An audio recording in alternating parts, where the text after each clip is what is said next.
Hello students, जैसे कि आप सभी को पता है कि हम क्या डिस्कस कर रहे हैं, वैल्यू ऑफ टैक्सेबल सप्लाई। कि जब होलसेलर से रिटेलर को, रिटेलर से कस्टमर को सामान सप्लाई होता है, किस अमाउंट पर सप्लाई हो रहा है, उसकी वैल्यू कैसे कैलकुलेट करनी है। तो हमने आपके साथ डिस्कस किया था। ये कौन सा सेक्शन कवर करता है? सेक्शन 15 कर रहा है।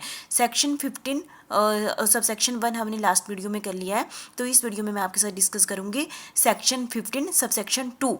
ठीक है, तो सेक्शन 15 और 2 क्या कहता है? कंपल्सरी इंक्लूशन इन वैल्यू तक, कुछ ऐसी चीज़ें जो वैल्यू जो सप्लाई की जा रही है ना, उसमें ये वाले पॉइंट्स ऐड होंगे, ये वाले टर्म्स ऐड होंगी, है ना, ये कंसेप्ट ऐड होंगे। तो कौन से होंगे, इसको मैं आपके साथ डिस्कस करूँगी। इसके साथ है सेक्शन 15(2)(a), सेक्शन 15(2)(a। ठीक है, ये क्या कवर कर रहा है? इसमें कह रहे हैं tax, duty, cess, fees and charge. Tax, duty, cess, fees and charge. ठीक है, ये सेक्शन 15(2)(a कवर कर रहा है। द वैल्यू ऑफ सप्लाई, जो वैल्यू है ना, जो उसको मिली हुई है दूसरे पर्सन को, उसमें क्या क्या क्या इंक्लूड होगा? वैल्यू तो इंक्लूड होगी जो उसने पेमेंट करनी है उसको, टैक्स भी उसमें इंक्लूड होगा, ड्यूटीज भी इंक्लूड होगा, फीस भी होगी, charges levied under the law के अंदर कोई भी चार्जेस लगे हैं वो भी इसके अंदर इंक्लूड होंगे। ठीक है, other than central GST act, state GST act, है ना, UT GST and GST act if charge separately by supplier. ठीक है, तो इसको हम डिटेल में करते हैं, पर ये सेक्शन 2(a) कहता है ये सारी चीज़ें वैल्यू ऑफ द सप्लाई में क्या होंगी? ऐड होगी। और सेक्शन 15(2)(b) क्या कहता है? एक्सपेंसेस इंकर्ड बाय रिसीव, जिसने रिसीव की है supply on the behalf of the supplier. ठीक है, एक्सपेंसेस, लेकिन खर्चे किसने करने थे? सप्लायर ने करने थे, लेकिन उसकी जगह किसने कर दी है? जिसने सप्लाई रिसीव की है, ठीक है, उसने कर दी है on the behalf of the supplier. तो वो भी सब वैल्यू द सप्लाई में क्या होंगे? ऐड होंगे। और सेक्शन 15(2)(c) क्या कहता है? Incidental expenses. ये मैं आपके साथ डिस्कस करती हूँ, ये भी इसको डिटेल में करती हूँ। सेक्शन 15(2)(d) क्या करता है? क्या कहता है? इंटरेस्ट और लेट फीस और पेनल्टी फॉर डिले पेमेंट। कई बार जिसने सप्लाई ली है वो लेट पेमेंट करता है तो उस पर चार्जेस लगा देता है जिसने सप्लाई की है ना। तो कहता है कि नहीं नहीं, आपने मुझे 10,000 रुपये देने थे, लेकिन आपने मुझे लेट दिए हैं, आप 10,500 रुपये दो। ठीक है, तो लेट चीज़ दी, ये भी इंक्लूड होगा वैसे। और सेक्शन 15(2)(e) किसको कवर करता है? सब्सिडी।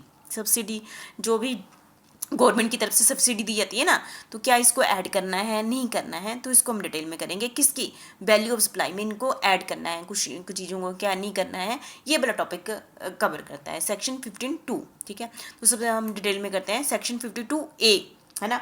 इसके 15(2) को कब में कितने पॉइंट आ गए? सेक्शन 15(2) के अंदर 5 पॉइंट है। ठीक है, तो उसके 5 पॉइंट मतलब कि सब सेक्शन 15(2) है ना, ये तो पता ही है। उसके आगे सब पार्ट क्या है? ABCDE, जो मैं इसमें इस वीडियो में आपके साथ डिस्कस करूंगी। ठीक है, तभी एक ही वीडियो बनाई है क्योंकि लंबी ना हो जाए। तो मतलब इसके सेक्शन 52 के अंदर 5 पार्ट है, मतलब कि पार्ट क्या, आगे सब सेक्शन है ABCDE, इसको मैं आपके साथ डिस्कस करूंगी। तो पहले आ गया सेक्शन 52(a), इसके अंदर क्या है? Tax, duty, cess, fees and charges, है ना।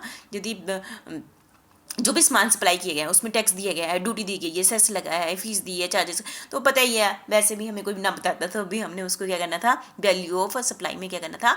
ऐड करना है। ठीक है, included in the value of the supply, included in the value of supply levied under any previous law, है ना। Taxes which are subsumed in GST. ठीक है, अब दूसरा टॉपिक क्या कहते हैं? Not included in the value, कहते हैं नहीं करना है, सप्लाई में नहीं करना है। ये कौन कहता है? Tax levied under. यदि टैक्स किसके अंदर लग रहा है? Central GST, state GST, UT GST, goods and services tax के अंदर लग रहा है, तो ये वाली वैल्यू ऐड नहीं होगी। मतलब इस केस में हो जाएगी ऐड, इस केस में नहीं होगी। तो मतलब ये आपको अच्छे से ध्यान रखना है। ठीक है, नेक्स्ट है हमारा सेक्शन 15(2)(b). सेक्शन 15(2)(b) क्या कहता है? Expenses incurred by the receiver. Expenses कौन कर रहा है? रिसीवर कर रहा है। किसके बिहाफ पर कर रहा है? सप्लायर। मतलब कि बिहाफ का मतलब क्या हुआ कि करने किसने थे? सप्लायर ने करने थे, लेकिन रिसीव करने वाला कर रहा है, तो इसका मतलब क्या होगा? वो ऐड कर दिए जाएंगे। ठीक है, लाइबिलिटी किसकी है? सप्लायर की, लेकिन एक्सपेंसेस पेड कौन कर रहा है? रिसीवर कर रहा है। If the amount is not included, मतलब कि वो फिर क्या होंगे? उसके बिहाफ पर कर रहे हैं ना, तो वो क्या होंगे? इंक्लूड किए जाएंगे, इंक्लूडेड इन द प्राइस। ठीक है, तो सीधी बात ही खत्म होगी। सेक्शन ये कौन सा कवर कर रहा है, सेक्शन 52B कर रहा है। और सेक्शन 52C क्या कर रहा है, incidental expenses. Incidental expenses the value of supply shall include incidental expenses, including इसके अंदर कौन सा कवर करता है, कमीशन, है ना। यदि सप्लायर ने कोई कमीशन दिया है या उसने पैकिंग पर खर्चे किए हैं, charge by the supplier, supplier receiver से क्या करेगा, चार्ज करेगा, और मतलब कि वैल्यू ऑफ सप्लाई में इसको क्या कर दिया जाएगा, ऐड कर दिया जाएगा। इंसिडेंट एक्सपेंस मतलब commission and packaging, amount charge for anything done by the supplier at the time of और बिफोर द सप्लाई, मतलब कि सप्लाई करने से पहले जितने भी ऐसे खर्चे हुए हैं वो वैल्यू ऑफ द सप्लाई में क्या होंगे, ऐड होंगे। तो आपको वैसे ही पता ही है, पैकिंग बुकिंग यदि उसने कमीशन दिया है सप्लायर ने, वो ऐड ही होगा। लेकिन हमने यहाँ पर टॉपिक इसलिए डिस्कस कर रहे हैं क्योंकि सेक्शन वाइज दिया हुआ है, ठीक है। और सेक्शन 15(2)(d) क्या कहता है, इंटरेस्ट और लेट फीस और पेनल्टी फॉर डिले पेमेंट। जैसे कि जिसने रिसीव की है सप्लाई वो लेट पेमेंट कर रहा है, तो जिसने सप्लाई की है उस पर क्या लगा देता है, पेनल्टी लगा देता है ना। इंटरेस्ट लगा देता है कि आपने 5,000 लेट किया तो 2 महीने का इंटरेस्ट दो, इस पर आपने 2 महीने लेट किया, या लेट फीस दे दो, या पेनल्टी लगा देता है। तो वो ये भी किस में इंक्लूड होगा, वैल्यू ऑफ द सप्लाई में इंक्लूड किया जाएगा, ठीक है। और सब्सिडी, जैसे कि आपको सभी को पता है कि गवर्नमेंट सब्सिडी देती है ना, है ना, जिसको भी सब्सिडी से क्या होगा, वैल्यू क्या हो जाएगी, कम हो जाएगी। तो क्या इसको इंक्लूड करना है, नहीं करना है, तो ये वाली चीज़ देखनी है कि, है ना, टैक्स लगाते समय इसको सब्सिडी क्या होगी, मतलब कि 5,000 की चीज़ है, गवर्नमेंट ने सब्सिडी दी कितने की होगी, 4,000 की होगी, मतलब कि ना बेनिफिट हो गया। तो ये जो 1,000 का टैक्स कैलकुलेट करते समय, वैल्यू ऑफ सप्लाई कैलकुलेट करते समय क्या इसको ऐड करना है कि नहीं करना है, ठीक है।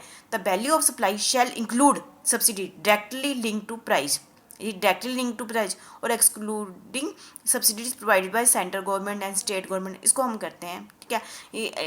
यदि सेंटर और जीएसटी ने यदि subsidy provide the central government, यदि सब्सिडी किसने दी है, सेंट्रल गवर्नमेंट ने दी है या स्टेट गवर्नमेंट ने दी है ना। यदि सब्सिडी किसने दी है, सेंट्रल, सब्सिडी आपको पता ही है क्या होती है ना, तो मैं इसमें नहीं जाऊँगी।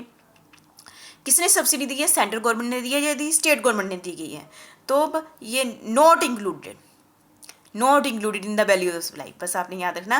तो तब वैल्यू ऑफ सप्लाई में ये इंक्लूड नहीं होगी, ठीक है। यदि सब्सिडी किसी एनजीओ ने दी है, किसी और ने दी है, तो value of supply shall include subsidy directly link to price provided by the other, ठीक है। जैसे मैन्युफैक्चरर ने दी है, समझो, है ना, मैन्युफैक्चरर ने दी है तो इंक्लूडेड होगी, directly link to the price included होगी, not directly link to the price not included होगी, तब ये इंक्लूड नहीं होगी, ठीक है। तो ये थे 5 पॉइंट, मैंने आपको बोला सेक्शन 52 में सब सेक्शन थे ABCDE, तो बहुत ही सिंपल पॉइंट है, छोटे छोटे पॉइंट है, वैसे भी हमें नॉर्मली पता ही है, ठीक है, तो आपके लिए ईजी है। तो सेक्शन 52 मैं इस वीडियो में आपके साथ कवर करती हूँ, ठीक है। Thank you very much.